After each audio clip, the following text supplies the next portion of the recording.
Hi everybody, this is Mr. Folly, and for some strange reason again, it jumped back to my home screen, to the most favorite child, I suppose. I'm Mr. Folly, and welcome to me having the thickest pencil in the world and AP Chemistry. We're going to talk a bit about solutions. I think this is 3-7. A solution is a homogeneous mixture where all samples are the same. That's the key part. What makes it homogeneous? Every sample is the same. The same sample is dependent on the magnification. So this is skin, doesn't it look the same? Homogeneous. But then when you look at a microscopic level, oh my goodness, this does not look the same as this, right? So it's heterogeneous. Parts of the solution are solute, solvent, and the total is called the solution. The solute is the smaller, oh, there it is, smaller parts. Yep, so sometimes we have more than one. Example of this is if you are a coffee drinker, you could have sugar and you could have cream, and those would both dissolve in the solvent coffee. All right. Solvent is the biggest part. There's only one part, often water. Solutions cannot be separated by filtration. The solute is too small. So when we have filter paper, just the particles inside are too small. Solutions are separated by distillation. Okay. So what happens here is I have a mixture. I'll zoom in on this. So I have a mixture that has two different things. Let's say there's substance A and substance B in there. Okay. A has a lower boiling point. So A boils and comes out here and you get A. And since only A boils, then in this flask, I'm left with, okay, this little dude right here is a condenser. We basically just cool it down. So we're going to cool down the gas. And that's it. So the lower boiling point boils first and condenses first, and then you have them separated. Solutions are separated by chromatography. Now, this says review, but we did not do this before. So chromatography is separation by polarity.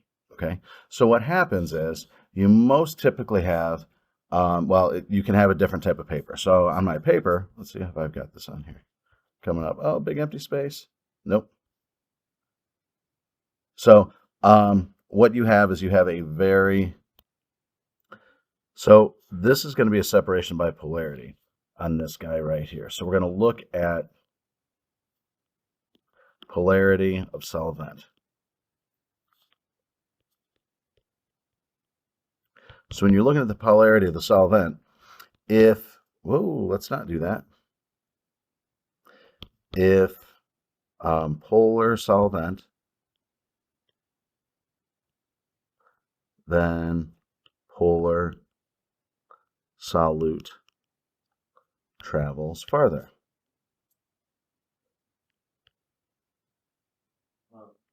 Hello. If nonpolar solvent,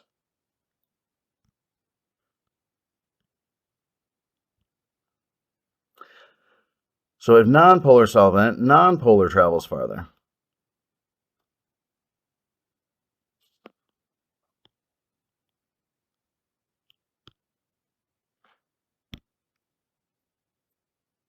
So you can identify a solute with chromatography.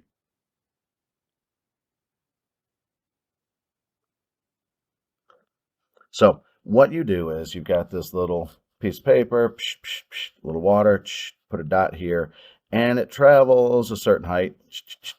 But my wet spot, let's pretend this is the height of the water, is higher. Okay. So what you do is you do a ratio of distance of the dot over distance of the water. Now, it doesn't have to be water, so I'm not going to call it water. I'm going to call it solvent. Oh. Now, notice, you can ID a solute with chromatography, and this is called the RF, the retention factor. Okay,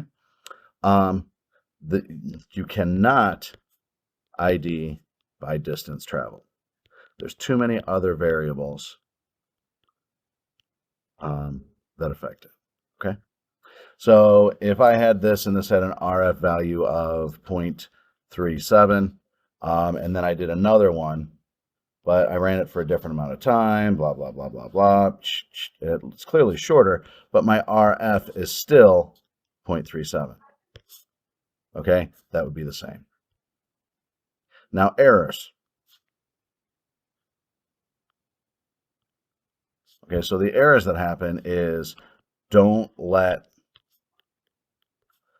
solvent reach the top of the paper. That means it's ruined. There's no way you can figure out anything. You can't say, well, it's too high or it's too low. It's ruined. Okay. And that's it. People measure from different spots.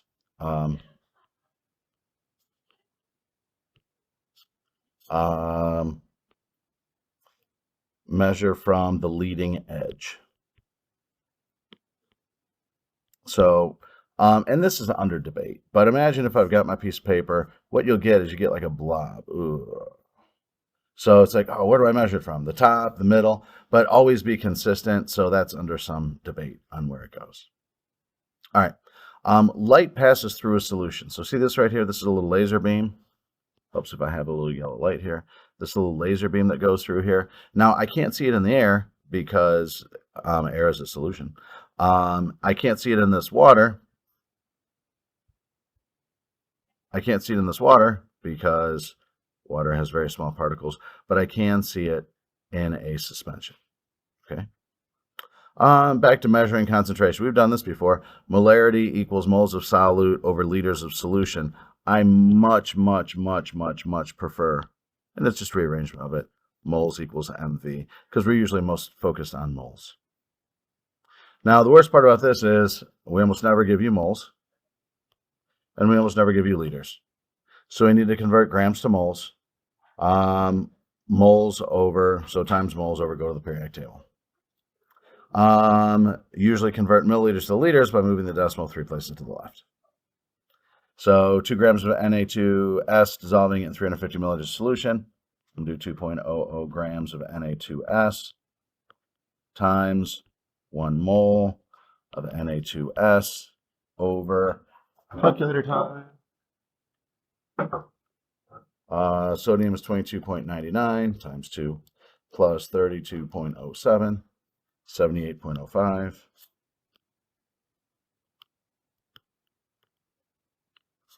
Equals 2 divided by answer 0.0256 moles. So then molarity is going to be 0.0256 moles over, change that to liters, 0.350. And I get 0.0732. And the unit for molarity again is capital M. All right, they ask you sometimes to do the molarity of ions. The subscript tells you the multiplier.